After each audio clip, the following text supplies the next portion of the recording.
Wonder who that could be.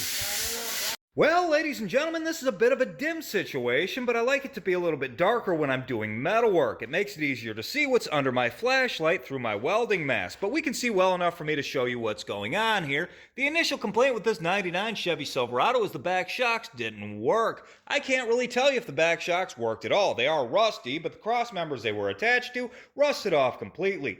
This is kind of a normal thing here. Now, we can complain all day about how General Motors chose to use wax to protect these frames instead of paint, but honestly, it's a 25-year-old Rust Belt truck. We can also cut it a little bit of slack. We can see it's had this problem before. Somebody's hammered some exhaust pipe through the crossmember and welded this shock bracket to it. I don't think they expected it to last long. I don't think they were very confident welders, judging by the amount of crow shit that's caked on here. It held for a while, though. This whole channel actually started with me doing rust work on frames, first with my Toyota, but there were a lot of other tube frames along the way, and there's a point that I try to get across every opportunity that I get, and this truck offers a great opportunity for a visual demonstration of that point. Let me show you.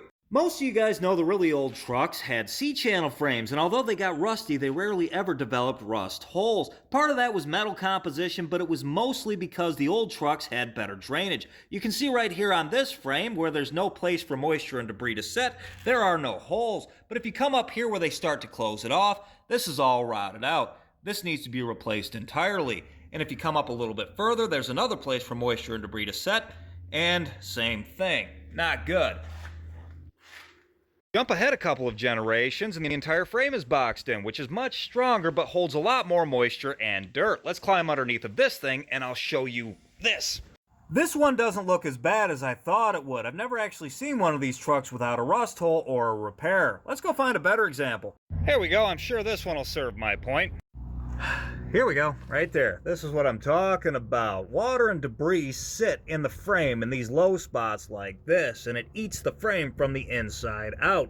This is usually what they look like. If you look at the side of the frame, you can see large holes to let this moisture and debris in, but nowhere on the bottom to let that moisture and debris out. So the frame decided to make its own with rust.